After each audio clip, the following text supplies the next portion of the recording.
c'est l'une des marques de glace et de crème glacée, on va dire, les plus populaires dans plusieurs régions du monde. Et surtout, ils ont un modèle qui pourrait t'inspirer pour lancer ton propre business. Donc, aujourd'hui, je vais te montrer comment démarrer un projet de crème glacée comme Flou, que tu sois en Afrique ou en Europe. Bonjour, j'espère que vous allez bien me déterminer. Pour les nouveaux, moi, c'est Rita Aibo-Kofi. Je suis experte en entrepreneuriat alimentaire et en gestion des ressources humaines. Sur cette chaîne, tu vas entendre parler des business autour de l'alimentaire, donc autour de la nourriture. Donc, il y a plusieurs sous-niches. Reste posé, regarde ce que j'ai déjà enregistré comme vidéo. Il y a beaucoup de bonnes choses encore qui arrivent. Donc, aux anciens, je vous dis merci. Continuez de regarder, de mettre des likes et surtout de me parler en commentaire si vous avez des questions ou quelque chose. Et puis, aux nouveaux, soyez les bienvenus. Abonnez-vous, activez la cloche de notification. Merci à tous. La chaîne avance très bien. Okay?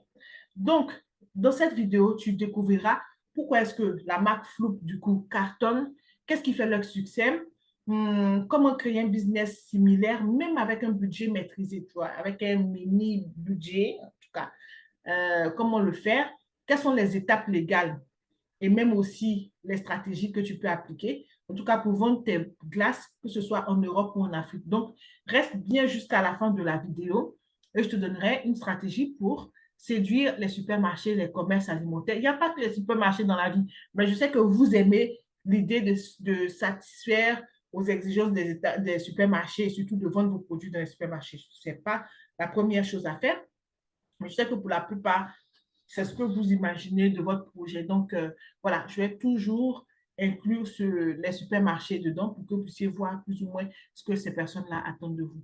OK. Voilà, donc on va voir qu'est-ce qui définit Floop.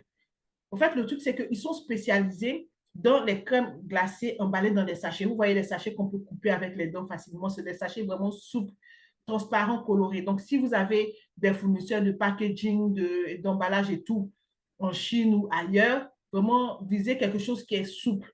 Pas quelque chose que quand tu tires, par exemple, pour déchirer, pour percer le truc, ça part avec ta dent. Donc, c'est ni trop souple au point d'être faible, ni trop dur. Donc, en fait, c'est une entreprise qui cible un public large. Donc, les produits sont vraiment accessibles, pratiques à consommer. Il fut un temps, les produits étaient revendus ici au détail dans les épiceries exotiques et tout à 1 euro. Maintenant, c'est à un peu plus de 1 euro. Je crois que c'est les 5 à 7 euros, c'est quelque chose comme ça. Maintenant, ils cartonnent dans quelle zone? Caraïbes, Afrique, Amérique latine. Si tu remarques, ce sont des régions où le climat est chaud. Voilà. Le climat est toujours chaud. Maintenant, la diaspora africaine, la diaspora caribéenne en Europe, eux, ils adorent. Voilà. Donc, les afro-shops, les magasins ethniques, d'autres épiceries, même sans être exotiques aussi, proposent ce produit-là. OK? Donc, il y a une forte demande de ce produit. Et surtout, même l'été, c'est gâté. L'été, à chaque fois, si tu fais goûter ça à tes enfants, ils vont tout le temps t'en demander. À chaque fois que tu vas dans une épicerie exotique ou voilà, ils vont te demander s'ils peuvent avoir un flou ou des flous, tu vois, parce que ça part très vite aussi. Donc, ils ont des saveurs qui fonctionnent. Tu sens qu'ils se sont assis, ils ont fait des tests, ils ont goûté, ils ont noté. Tu sens que c'est travaillé, que c'est pas parce que c'est juste venu dans leur tête, ils ont fabriqué, ils ont dit, bon, tant pis, on a déjà acheté la matière première, donc on emballe. Tu sens que c'est un travail de pro et c'est ce que je vous conseille à tous. N'ayez pas peur d'investir même un peu d'argent dans le travail sur vos recettes. OK? C'est très important. Donc, Floop a mis sur pied des saveurs vraiment simples, mais ça reste irrésistible. Par exemple, ils ont un goût fraise. Bon, quand on me dit que fraise, c'est banal. Je me demande si leur version, leur saveur fraise n'est pas mélangée avec de la menthe ou quelque chose. Bon, bref, en tout cas, saveur fraise, ananas, mangue. Donc, jusque-là, ça va. Maintenant, ça peut aller plus loin. Là, je te parle à toi en tant que porteur de projet. Si tu fais un truc comme ça, c'est toujours bien de mettre les ananas, mangue, tout ça, tout ça. Pourquoi? Pour le commun des mortels déjà, pour les occidentaux, pour même nos enfants nés ici, là, il y en a, ils sont compliqués, on ne sait pas pourquoi. En fait, je ne sais pas, ils sont compliqués. Donc là, il y a des saveurs qui mettent tout le monde d'accord. Tu les fais quand même, et tu vas dans le plus exotique d'exotique. Là, maintenant, on rentre dans tout ce qui est gingembre. Même tu peux faire gingembre, citron, ça c'est classique. Gingembre, ananas, c'est classique. On sait que ça passe bien aussi. Tu peux faire dans du bissap, baobab. Hein, le baobab, ça marche bien. Il y a un fruit qui s'appelle le. Je sais que c'est les Sénégalais, je pense qu'il y en a beaucoup plus chez les Sénégalais, mais il y en a aussi chez nous en Côte d'Ivoire. Nous, on dit zaba, mais moi, je vois que dans leur transformation alimentaire, souvent, c'est marqué le fruit du zaban. Mais en Côte d'Ivoire, nous, on dit zaba. Donc, zaba. Si au montage, j'ai pu trouver une photo, je vais vous mettre ça. Il y a aussi quelque chose que je sais que les Sénégalais appellent ça tic-tac, ou je prononce mal. Mais en tout cas, nous, on appelle ça cocoman. Quand tu ouvres, le dedans est vert. On appelle ça cocoman. Ensuite, tu peux faire. Donc, moi, je te dis des saveurs que moi, j'ai dans ma tête, hein, je me fais des films, quoi. Voilà. Pour que tu puisses, que ça puisse nourrir ton inspiration éventuellement. Tu n'es pas obligé de suivre ça. Il y a aussi Chongon. Chongon, c'est des tiger nuts, là, sous le souché. Tu peux faire une saveur Chongon. Il y a un jeune qui a percé au Nigeria avec le jus de Chongon. Donc, depuis des années qu'il fait ça, il fait seulement le jus de Chongon, le jus de Bissap. Voilà, c'est deux camarades. Un est pied gauche, un est pied droit. Il fonctionne avec les deux. Il cartonne comme pas possible. Il n'a pas cherché à rajouter d'autres choses dessus. Il est dessus, il profite de son succès, je ne sais pas. Il a certainement introduit une troisième saveur un jour. Mais en tout cas, pour le moment, il kiffe son bonheur. Et tamarin. Bon, donc là, ça me fait quoi? Un bissap, baobab, zabon, cocoman. Cocoman, c'est le dictat qui est vert dedans. Chongon, tamarin, ça fait 7. Maintenant, il y a comme je vous disais, bissap, bissap citron, bissap ananas, gingembre, ananas, gingembre, je ne sais pas quoi. Bon, au fait, à vous, gingembre, goyave. Bon, moi, je dis ça, hein, je ne sais pas si le goût est bien. À vous de voir. OK, donc c'était la petite partie sur tous mes délits dans ma tête. Voilà. Maintenant, en termes de business model, eux, ce qu'ils font, c'est qu'ils sont majoritairement en B2B. Ils ne vont pas vendre via leur site Internet. Et si tu fais tes recherches, tu vois que sur leur site Internet, il n'y a pas la possibilité d'acheter en tant que particulier. C'est-à-dire que moi, je vais acheter, je suis dans le centre de la France ici, dans mon centre de la France tranquille, et puis je décide de commander sur leur site pour qu'ils m'envoient. Non. Eux, c'est de B2B. Ça veut dire qu'ils ne revendent qu'à des professionnels, c'est-à-dire des gens qui ont créé une entreprise sur leur tablier marqué qui sont dans l'alimentaire. Ces personnes n'achètent en gros ou demi-gros, ils vont vendre. Point barre. Ça s'arrête là. Ça peut être ton business model, mais en tout cas, c'est le leur. Donc, ils vendent en gros à des distributeurs, à des commerces alimentaires. Ils ont également su se positionner comme un produit accessible avec un prix compétitif. Oui, moi je dirais oui et non. En même temps aussi, c'est l'inflation générale. Mais avant, c'était à 1 euro. J'avoue que quand tu partais avec les enfants dans ce genre de commerce, on te dit 1 euro, 1 euro. Surtout nous qui avons les équipes de football là, bon, tu comptes, ça fait combien de têtes là rapidement. Tu prends un avant qu'ils aient l'idée de te demander 2 par enfant et tu te sauves. Mais maintenant, je crois que ça dépasse 1 euro. Voilà. Mais ça, c'est l'inflation normale, c'est pas de leur faute. OK. Maintenant, comment démarrer un business inspiré de Floop? C'est ça la question. En tout cas, mon objectif est de ne pas faire des vidéos longues. Je sais que je suis mal barrée, mais je vais essayer. OK. Donc, d'abord, la première chose, c'est de penser à créer un produit unique.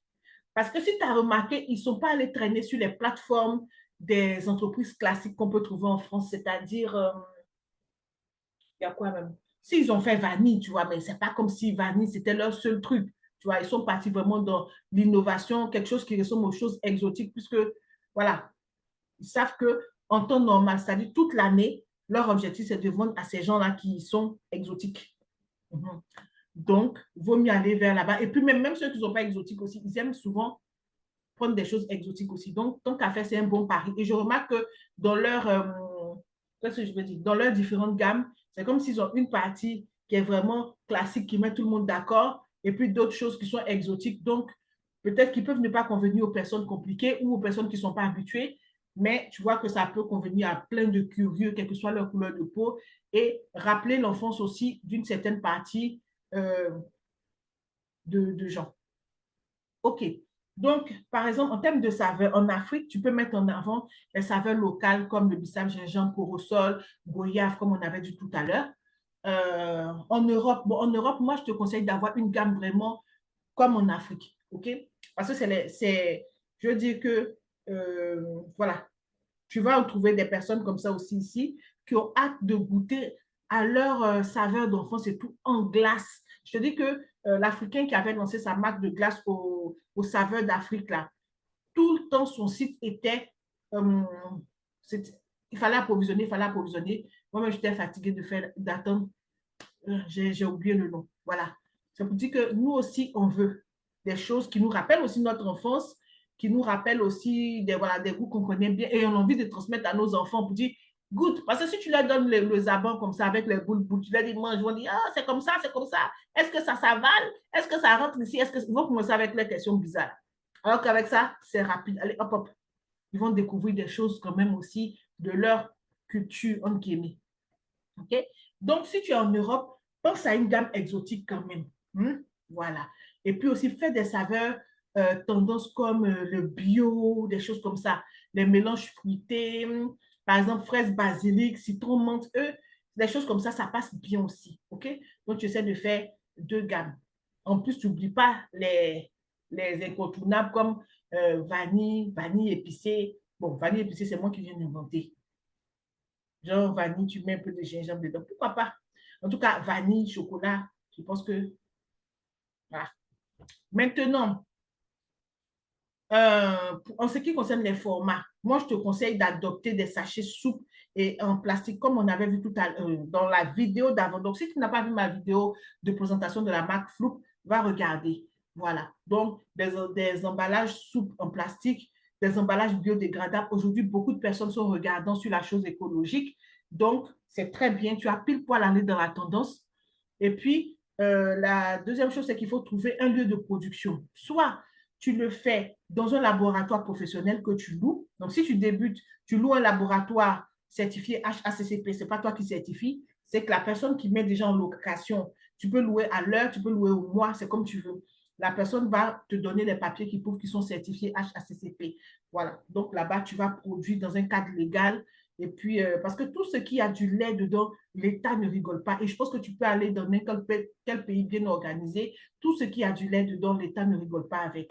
Donc là, vraiment, je te conseille, si tu n'as pas la possibilité d'avoir un local à toi tout seul, tout ça, de pouvoir louer un laboratoire de cuisine, soit à l'heure. Donc, il y a des forfaits. Tu as, par exemple, 3 heures par semaine, 4 heures, bon voilà. Ou bien, ça te dit, par exemple, 700 €, 800 € par mois. Bon voilà, tu vois ce qui t'arrange. Et ça te permet de produire dans un cadre légal. Maintenant, ces laboratoires-là sont souvent disponibles. Ça peut même être disponible pour la journée. Hein? Comme ça, quand tu viens avec tous tes bagages, tu t'arranges en même temps à tout produire. Maintenant, après, tu dois bien suivre le stockage parce que ça aussi, c'est important.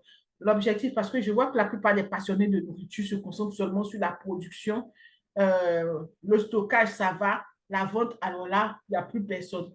Eux, pour eux, quand ils ont produit, c'est déjà une bonne chose. Après, ils sont en souffrance dans la vente parce qu'ils n'ont pas pris le temps de travailler les autres aspects. Donc, il faut qu'on prenne tout en compte. Bon, donc, en termes aussi, on parlait de local. Il te faut un local propre. Donc, si tu as ton propre espace, tu l'aménages, tu essaies de faire de sorte que les sols soient lavables, que les zones soient séparées pour la production, qu'il y ait une place bien truc pour l'emballage, pour tout ce qui est emballage, qu'il y ait une place pour le stockage et tout le reste. Dans plusieurs vidéos, j'ai détaillé les différentes zones qu'il doit avoir dans un lieu de transformation alimentaire. Tu peux aller voir ça aussi. Mais en tout cas, le stockage des matières premières et le stockage du produit fini, c'est-à-dire une fois que tu as fini de le transformer, c'est très important. Et comme là, il s'agit de crème glacée, veille à la chaîne de froid. D'accord? Assure-toi que les choses soient bien stockées. Avant, Floop, au fait, ils livraient les produits à leurs clients en mode glacé. Tu vois, ce n'était pas congelé. On te livre rapidement en mode glacé. Et c'est toi maintenant qui congelais. Donc maintenant, ils ont fait l'effort d'avoir des voitures. Au fur et à mesure, ils ont eu des voitures, j'ai dit réfrigérées. Bon, en tout cas, des voitures du genre isotherme, quoi. Voilà, des voitures bien équipées en termes de froid pour que les choses viennent bien congelées, bien dures. Voilà, et toi, tu continues le travail. OK. Maintenant, les équipements nécessaires pour ton business de crème glacée, de glace, de ce que tu veux. Donc, il va falloir une machine à glace. Ça peut être une turbine à glace ou bien une machine à mélanger pour produire la base de ton truc, quoi, voilà, de crème glacée. Je vais bientôt faire des vidéos sur l'approvisionnement en équipement. On va vraiment bien naviguer sur les différents sites qui vendent comment on appelle ça, des équipements, que ce soit Alibaba ou d'autres sites encore. Je vais vous montrer comment sourcer son équipement. OK. Donc, va te falloir un équipement pour les emballages. Donc, on va dire une machine d'emballage verticale, les push là, les push fillers là. OK. Pour ça, donc ça va permettre de remplir les sachets. Et puis, à chaque fois, ça coupe tout seul. Ça remplit, ça coupe, ça remplit, ça coupe. Donc, ce n'est pas un être humain qui prend un entonnoir, qui renverse la crème dans le sac, dans le sachet, puis voilà, et puis qui colle à la bougie ou bien à ce que tu veux. Non, ça se fait avec une machine automatique. La machine, là, normalement, ça ne dépasse pas 500, non, on va dire que ça ne dépasse pas 700 euros, cette machine-là. OK. Maintenant, tout ce qui est équipement d'emballage, ça, on vient de parler de ça. Le stockage, tu dois avoir des congélateurs professionnels capables de maintenir une température de moins 18 degrés. Donc, je te dirais aussi des thermomètres, même des thermomètres pour aussi voir la température, suivre la température. Parce que imagine si tu as un seul thermomètre, s'il y a un souci, si ça ne marche pas ou quelque chose, comment tu fais pour être sûr? Parce que tu vas devoir entretenir des chiffres. Comment tu fais pour connaître la température? Donc, je dirais des thermomètres pour pouvoir savoir la température, être sûr qu'il n'y a pas eu de rupture de la chaîne du froid, s'ils n'ont pas coupé le courant pendant que dimanche tu étais chez toi, s'ils n'ont pas fait ceci, s'ils n'ont pas fait cela, tu vois. Il y a des choses qui ne dépendent pas de toi aussi qui peuvent arriver. OK. Maintenant, comme matériel complémentaire, on peut parler des balances pour la précision de chaque chose. Tu auras besoin de doser. Bon, je ne sais pas si tu vas utiliser des colorants, que ce soit des colorants, des arômes, je ne sais pas, quels que soient les ingrédients, tu auras besoin de balance pour maintenir un certain goût uniforme, puisque une fois que tu as défini ta recette, tu vas te tenir à ça. Donc, tu as besoin de la balance. Tu as besoin aussi du mixeur, tu as besoin aussi du pasteurisateur. Donc, l'autre côté, le mixeur pour bien faire les mélanges et tout. Et puis, le pasteurisateur, c'est pour quand même veiller à la stabilité de ce que tu as produit, que les choses ne se gâtent pas, quoi. Voilà. Que la crème glacée ne pourrisse pas et tout, que ça se conserve longtemps. Donc, ça veut dire que la façon de faire, par exemple, le yaourt à la maison, attaché dans les sachets pour vendre, là, tu vois la différence ici quand on devient professionnel, on pasteurise. Voilà, tu ne fais pas ton lait comme ça, tu mets dans les sachets, tu donnes à des gens pour vendre. Genre dans les magasins, non, ça ne marche pas. Faut pasteuriser. Donc, il faut avoir le petit matériel. Il y a toujours du matériel au petit niveau, genre moins cher, peut-être moins performant, peut-être ça ne va pas pouvoir prendre beaucoup de produits, mais qui va quand même te permettre de faire le job et même de paraître professionnel en cas de contrôle ou même si tu veux montrer les étapes de production à tes clients, ça le fait. Ça en jette même. Ça prouve que tu es pro. Voilà. Maintenant, il faut aussi penser à la distribution au marketing. Donc, ça, c'est la quatrième partie. On va dire comment vendre tes produits. Ça, c'est la partie que les fous d'entrepreneurs, je ne sais pas s'ils n'aiment pas ou bien ils font semblant de ne pas aimer. Je ne sais pas ce qui se passe, mais pour la plupart, c'est une partie qui met.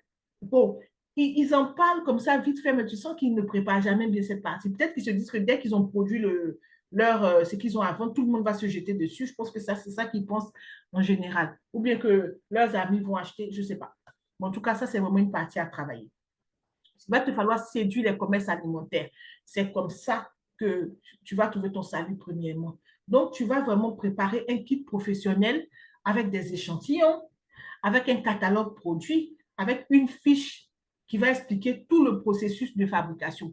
Je sais que beaucoup de personnes ont toujours peur que, bon, on sache ton processus de fabrication, on va te copier et tout le reste. Mais tu peux quand même en dire un minimum. La deuxième chose à faire après avoir travaillé sur la démarche commerciale, les kits, les échantillons, ce que tu vas montrer aux personnes qui détiennent ces commerces-là, tu vas organiser des dégustations. Donc, tu peux proposer des séances de découverte dans les épiceries, dans les marchés locaux. Donc, tu peux faire ça même dans les marchés pour convaincre les clients. Parmi vous ici, il y a combien de personnes qui ont déjà vu une personne, par exemple, qui vend de la pâte d'arachide dans une épicerie exotique ou afro-shop en train de dire aux gens, vous voulez goûter, comme les supermarchés font. Hein. Alors, j'ai un début de réponse. Peut-être aussi que c'est parce que les magasins sont coincés. C'est possible. Et deuxièmement, je pense qu'ils n'ont pas forcément pensé à ça. Voilà. Deuxièmement, je pense qu'ils n'ont pas forcément pensé à ça.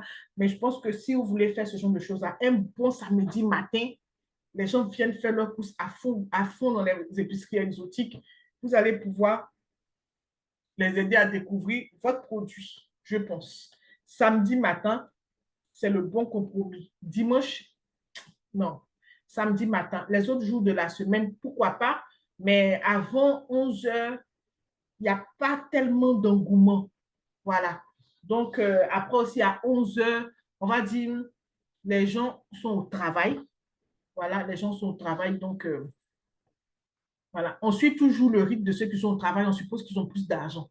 C'est ça. Donc, on suit. Quand est-ce qu'ils sont libres? Quand est-ce qu'ils peuvent payer? Ça ne veut pas dire que ceux qui sont à la maison, ou il y en a même qui ont des activités à la maison, il y en a qui ont leur entreprise à la maison, il y en a qui travaillent depuis la maison, il y en a qui travaillent en télétravail. Je sais tout ça. Voilà. Mais en général, businessiquement parlant, on suit un peu, voilà. C'est des stéréotypes, oui, mais on se dit où les personnes se trouvent, qui peut payer, qui a l'argent, qui fait ça. Et voilà. OK. Donc, il faut aussi penser à travailler avec des grossistes. Là, on rentre dans une autre dimension d'exigence. Ce n'est pas eux leurs exigences, c'est les exigences de l'État. Parce que l'État conçoit que tu puisses faire des essais. Il y a des choses qui sont tolérables. Par exemple, tu respectes les normes d'hygiène et puis tu as fait ta formation hygiène et sécurité alimentaire. Il y a des choses, l'État peut tolérer que tu vendes. Par exemple, tu n'as pas fait ta demande de mise sur le marché. Ça passe, c'est tolérable.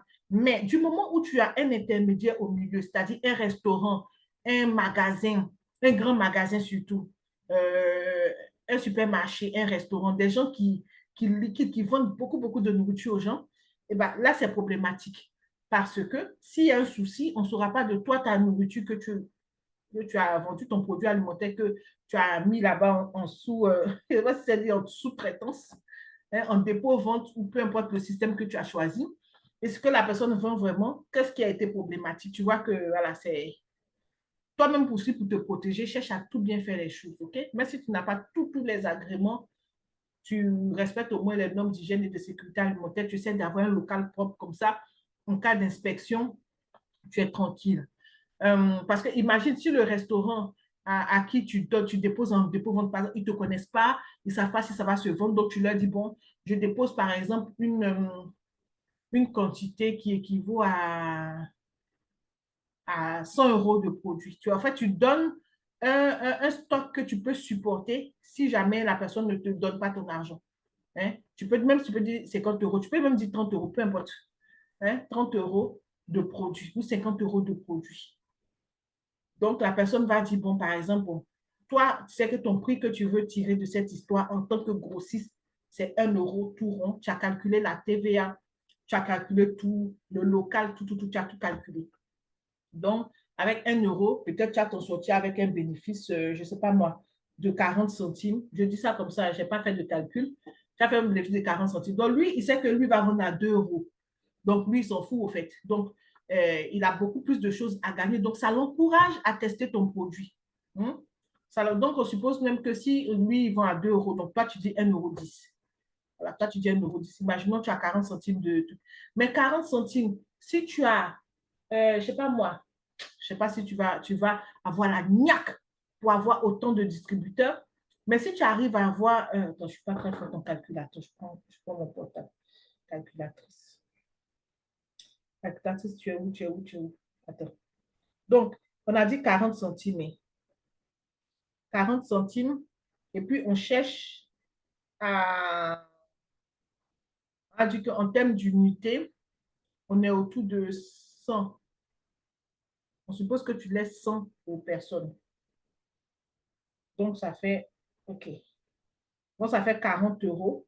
40 euros que tu multiplies, par exemple, par 20. On va dire, d'un premier temps, tu travailles avec 20 distributeurs. Ça te fait 800 euros, par exemple, par semaine. Si jamais surtout pendant la période d'été, là, ça sera vraiment plus. Donc, moi, j'ai dit ça en mode genre hiver, quoi, tu vois, ou juste après l'hiver. Donc, ça veut dire que même au pire des cas, si tu arrives à faire du 800 euros par semaine, c'est déjà une bonne chose, tu vois. Donc, multiplié par 4, ça te fait 3200. Je parle en termes de bénéfices nets, hein. Ça te fait 3200 € de bénéfices. Bon, on sait très bien que ce n'est pas des bénéfices qui vont te servir à payer un billet pour aller en Côte d'Ivoire, pour voir la famille, bien pour aller au Cameroun. Tu vas réinvestir dans ton business. Et c'est comme ça que petit à petit, tu pourras te prendre un local. Petit à petit, tu pourras appeler les professionnels, les scientifiques, tout ce qu'il faut pour pouvoir accréditer ton espace comme étant validé HACCP. Après, tu vas pouvoir valider ISO 22000. Tu as validé ISO 22000, tu es tranquille de chez Trank. Tu pourras vendre au supermarché, dans les grands supermarchés exigeants là. Tu pourras être là-bas. OK. Ouf, Seigneur, ça, je risque de dépasser ce que. OK. D'abord, on est en train de parler sur le fait de travailler avec des grossistes. Donc, je disais que là, si tu vas dans une autre dimension. Donc, il y a des enseignes comme Promocash, Métro. Ce sont des grossistes spécialisés. Et puis, il y a encore d'autres grossistes ethniques. Mais, comme je te dis, ce n'est pas eux qui ont décidé. Quand tu veux travailler avec ce genre de distributeur-là, tu vas devoir aussi avancer en termes de certification et de normes. Sinon, au petit niveau, les petites épiceries, voilà, ça le fait très bien. OK. Ou autre commerce alimentaire, hein, restaurant, tout ce qui est commerce alimentaire. Et même si ce n'est pas des commerces alimentaires, tu peux voir par exemple un cybercafé, ils vendent déjà les coca, là, tu vois, les coca, les boissons comme ça, eux-mêmes comme ça. Du moment où ils ont un congélateur, tu peux leur mettre quelques trucs là-bas et puis ils te reversent quelque chose. Tu comprends? Donc, il faut juste pouvoir te projeter et puis c'est bon. Donc, il va falloir mettre en avant tes atouts. Parle de tes saveurs uniques, de ton prix qui est compétitif, de ton potentiel pour fidéliser leur clientèle. C'est important. Tu as besoin de leur clientèle, pas pour fuir avec, mais tu as besoin de leur vendre tes produits, même si ce n'est pas ton local. Voilà. Maintenant, euh, tu dois absolument rester légal, même si tu commences petit. Donc, en termes de certification et agrément, parce qu'il faut qu'on en parle. En ce qui concerne l'Europe, la certification obligatoire. On a besoin de, l'État a besoin de savoir que tu t'es formé aux normes d'hygiène et de sécurité alimentaire. C'est une première chose parce que tout ce qui est manipulation de viande, de poisson et de lait, je ne sais pas, mais vous là, vous souffrez dans la main de l'État. Bon, c'est normal parce que c'est trois éléments dangereux qui peuvent vraiment faire du mal à la santé de quelqu'un avec une rapidité incroyable. Donc, si tu produis en grande quantité, il te faudra un agrément sanitaire. Là, même, ça, c'est autre chose. Je ne vais pas en parler aujourd'hui. Si tu produis en grande quantité, c'est vraiment un agrément sanitaire. Voilà, pour vendre à des grossistes, à des supermarchés. Si tu veux vendre à des grossistes, à des supermarchés, agrément sanitaire, moi, je te dirais, mais si tu as ISO 22000, là, tu peux exporter. Voilà. ISO 22000, c'est vraiment pour exporter. Si c'est dans la France, mais parce que ton activité est en train de monter, que voilà, l'agrément sanitaire, donc ils vont venir contrôler ton coin, tu ne dois pas commencer l'activité avant qu'eux, ils viennent voir. Si tu as commencé, tu es dans le problème. Tu dois les attendre d'abord, une fois que tu as les locaux, tu les appelles, ils viennent. OK. Donc ça, c'est si tu es en Europe. Tu dois maîtriser les normes d'hygiène et de sécurité et montrer des papiers qui prouvent que tu maîtrises. Donc, ça veut dire que si toi-même, le papa du business ou la maman du business, tu as quelque chose qui montre que tu as fait ta formation, tu maîtrises les normes, après, tu as des locaux, donc tu vas appeler les certificateurs qui vont certifier que tes locaux répondent aux normes HACCP. Tu es tranquille.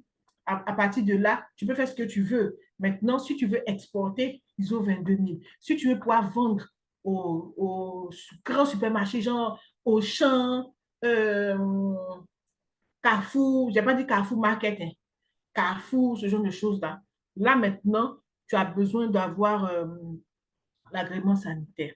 Maintenant, en ce qui concerne l'Afrique, si c'est l'Afrique, les démarches sont moins contraignantes. Voilà. Mais quand même, il y a un standard élevé que tu dois viser, surtout pour te démarquer et exporter.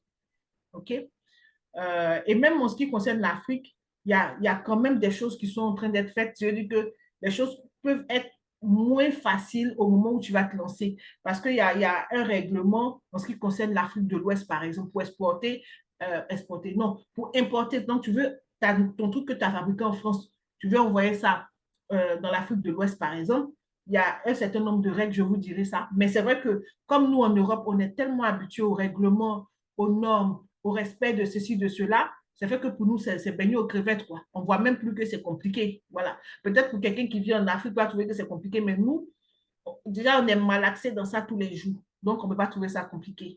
OK? Donc, il ne faut pas avoir peur. Donc, si tu développes ta marque de crème glacée, tu pourras effectivement, avec un peu d'effort et une grande vision, tu pourras vendre dans tous les pays chauds et tu vas te faire de l'argent tous les jours. Voilà. Tu peux aussi décider comment on appelle ça, de produire des trucs aussi en Afrique. Hein. Il faut que tu aies des locaux, que tu descendes. Souvent, tu connais le fameux truc que tu descendes, que tu acceptes d'être volé. Pas parce que c'est en Afrique, simplement parce que quand tu n'es pas proche de ton business, n'importe qui essaie voilà, de te flouer. Donc, si tu es prêt, effectivement, tu vas beaucoup gagner aussi de créer de produits depuis l'Afrique. Tu peux même, si tu es bien à l'aise, avoir un endroit, une unité de production en Afrique, une unité de production en Europe, avec une belle stratégie, tu vas déchirer. OK. Maintenant, on va parler de commencer sans agrément. C'est important. Si tu veux commencer sans agrément, d'abord, tu loues un laboratoire professionnel. Donc, en France, avec cette option-là, c'est vraiment accessible. Ça te permet de produire légalement en petite quantité. Quand tu vois que ton truc est presque fini, tu refais, et tout. Donc, tu peux prendre un abonnement. Ça peut être par semaine, par mois, en fonction de comment tes produits s'en vont généralement. Tu peux décider aussi, vu que tu commences au petit niveau, tu n'as pas d'agrément, tu décides de vendre localement. Tu commences par des petits marchés, par des petites épiceries, par les ventes directes via les réseaux sociaux. Et si jamais tu as pensé, en plus de vendre sur les marchés, si tu as pensé à la vente, genre te promener comme ça pour vendre là, comment on appelle ça? Une vente ambulante, tu vois, genre avec un chariot, imaginons. Il y a une règle en France, mais il faut que je te la sorte bien comme c'est écrit et que mon interprétation ne te mélange pas. Mais en fait, il ne faut pas que tu sois statique. Sinon, c'est comme si tu es en train c'est comme si tu es en train de privatiser un bout de la route pour toi seul. Ce n'est pas de ça qu'il s'agit. Il faut que tu sois en train de circuler. C'est-à-dire qu'il y a des gens, par exemple, qui attachent les bissap, les trucs et tout, les gingembre et tout dans les sachets classiques comme en Afrique là, et qui essaient de faire ça l'été. L'objectif, normalement, tu ne dois pas être assis quelque part, genre les enfants savent où te trouver. Quoi. Tu dois, même si c'est dans le même endroit, tu dois être en mouvement. Tu ne dois pas être assise là ou assis là. OK, mais on pourra faire une vidéo dessus parce qu'effectivement, c'est quelque chose aussi qui peut te faire rentrer un peu d'argent pendant l'été. Mais bon, là, c'est vraiment saisonnier, quoi. Je ne vois pas qui va laisser ses enfants descendre, venir acheter du sac bien congelé pendant l'hiver. Ça, c'est un peu compliqué. OK. Donc, t'inquiète, on a presque fini. Même moi, là, je suis essoufflée parce que je ne veux pas dépasser un certain nombre de minutes, mais je suis sûre que j'ai explosé mon compteur que j'avais moi-même mis dans ma tête. Bon, bah, attends, je bois de l'eau.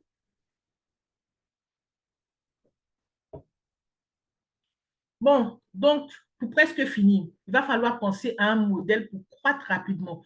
Vu que là, on vient juste de parler de comment commencer sans agrément, on est d'accord que je ne t'ai pas cassé tes rêves, je t'ai encouragé, je t'ai même montré comment tu peux commencer sans avoir d'agrément. Maintenant, si tu as besoin de revenir en arrière, tu repars en arrière dans la vidéo, tu mets pause, tu fais ce qu'il y a à faire. Je te fais confiance pour que ton projet évolue parce que tu as besoin de rêver. Tu rêves, ensuite tu cherches les moyens pour y arriver. D'accord? OK. Dans tout ça, même, j'ai oublié de te parler surtout si tu le fais en Afrique, de parler de tout ce qui est lait végétaux, tu vois, lait d'arachide, lait de soja, lait de patati, lait de patata, parce que tu sais que, bon, je sais pas, on n'a pas trop de lait. Même le lait qu'on a en poudre, là, il y a tout plein d'histoires dessus. Donc, après, je ne sais pas. Si tu veux, tu peux acheter du lait. Voilà, je sais que c'est importé. Si tu veux, tu peux acheter du lait comme ça. Mais sinon, tu peux faire aussi tout ce qui est lait d'arachide, lait de soja, lait de tout. Après, ça dépend de la recette. Est-ce que ça tient bien en termes de texture? Est-ce que ça tient? C'est ça que tu dois chercher. Puis en termes de goût. Si ça tient, gloire à Dieu. Si ça ne tient pas et que tu as vraiment besoin d'acheter du lait importé en poudre ou autre, vas-y, quoi. OK. Donc, tu vas chercher un modèle pour croître rapidement quand même, une fois que tu auras bien testé le truc à petite échelle. Donc, en mode, on va dire, artisanal, genre, tu es l'artisan de la glace. Voilà. Donc, tu vas développer une distribution locale. Voilà. Et ensuite, une distribution internationale. Par exemple, en Afrique, tu vas développer une logistique pour pouvoir atteindre les grandes villes, les zones touristiques. Tu vois, ça rigole pas. Ça veut dire que tu habites à Abidjan. Ton objectif, c'est vraiment d'atteindre les zones touristiques, d'atteindre les grandes villes. C'est les endroits où on va se mettre à l'aise, les Assini, les Bassam, les trucs. C'est pas forcément que c'est seulement là-bas, ça se vend bien, réfléchis bien. Mais si c'est en Afrique, même avec les glaces, là, tu n'as même pas besoin d'aller loin. Franchement, j'ai tellement vu des études, que ce soit des études de marché ou même des témoignages de personnes qui ont lancé leur business de glace en bâtonnet, surtout en Afrique, et que ça a trop cartonné, quoi. Voilà. Il y a tellement de gens pour qui j'ai l'impression même qu'il ne faut pas tellement d'expertise pour que ça cartonne. Mais après, c'est la surveillance et la supervision. Tu sais, ce n'est pas à cause du business, ce n'est pas à cause des clients, c'est à cause des hommes, c'est-à-dire des salariés. C'est eux qui vont faire tomber le truc, même si ça a du potentiel. Donc, Dieu merci déjà. OK. Maintenant, si tu es en Europe, tu vas viser les épiceries, les commerces alimentaires, même les épiceries genre alimentation générale. Voilà, tu peux aller les voir aussi. Et une fois que tu auras fini avec eux, tu auras avancé dans les agréments, tu pourras viser les grandes chaînes. Eux, ils ne sont pas prioritaires, hein. Les supermarchés ne sont pas prioritaires dans ton business. Sinon, tu vas être triste, tu vas être malheureux ou malheureuse parce que tu auras l'impression de ne pas y arriver. Ils ne sont absolument pas prioritaires parce que ça va t'engager émotionnellement. Tu vas devoir être à fond, avoir des dossiers, avoir des ceci, avoir des cela. Et voilà, peut-être que tu n'es pas prêt. Voilà. Après, je pourrais vous donner deux, trois trucs là-dessus, des choses que peut-être personne ne dit. Voilà. Donc, la dernière chose que je peux te dire à ce sujet, il faut que tu proposes des partenariats. Donc, tu peux collaborer avec des restaurateurs pour inclure des glaces dans leur menu. Et tu sais que la plupart des restaurateurs africains, bon, ça fait longtemps que je ne suis pas allée au restaurant, depuis cette histoire de Covid et tout là, dans les restaurants africains en tout cas, que je ne suis pas allée au restaurant même. Voilà. Euh, c'est que les restaurants africains, par exemple, je prends leur exemple parce que, en fait, notre nourriture dure au feu. C'est-à-dire, ça demande beaucoup de préparation, ça dure. Donc, je pense que pour la plupart, ils ont vraiment du mal à créer eux-mêmes leur dessert. Bon, les entrées, ils font des entrées, mais voilà, tu peux te spécialiser en entrée, mais bon, là, ce n'est pas le sujet. Tu peux te spécialiser aussi en dessert, c'est-à-dire qu'en plus des... Je vois mal quelqu'un au restaurant en train de percer le sachet de crème glacée. Par contre, tu peux faire les glaces sous forme de, comment ça s'appelle ça, avec des turbines. Là. En tout cas, les glaces gélatine, non, c'est gélatine, non. Ouais. Avec, à mettre dans les barquettes, là. Comme ça, les gens, ils pourront avoir la petite cuillère des glaciers, là, et mettre dans des cornets et tout ça, pour leurs clients en restauration. Tu vois, et ça fait un bon petit truc. Voilà. Même si tu es du genre à faire aussi des glaces, mais des petits brownies, ouais, brownies, des cakes, bon, des choses comme ça, quoi, des choses qui peuvent servir de dessert, au fait, en vérité. Si tu peux accompagner tout ça, là, je pense que ça va être bien parce que je pense que leur dessert mérite d'être revu. Pas par eux-mêmes, parce qu'on ne peut pas tout faire. Voilà, vous pouvez leur apporter votre aide sur cette partie-là, tous les porteurs de projets dans le domaine du dessert, glace, gâteau. Franchement, c'est le ciel qui est votre limite. Bon, je vais essayer de conclure, hein. C'est vrai que c'est un sujet passionnant, mais bon, voilà, il faut bien qu'on se quitte. Bon, avec Flouk ici, on voit la preuve que avec un concept simple, bien exécuté, voilà, ça peut devenir un succès mondial. Donc, avec des saveurs uniques, une distribution bien pensée, des équipements adaptés, tu peux effectivement transformer ton projet de glace emballée en une aventure rentable. Donc, voilà quoi, mes cocos. Donc, quelle saveur est-ce que vous auriez aimé produire vous-même en tant que peut-être futur porteur de projet dans le domaine des glaces? Donc, dites-moi en commentaire que ce soit des glaces, des boissons, voilà, des choses dans ce domaine-là. Peu importe ce que vous avez en tête, ce que vous voulez me dire en commentaire, allez-y, je suis vraiment à l'écoute. Donc, je vous fais de gros bisous et puis on se dit à la prochaine. Ciao, ciao.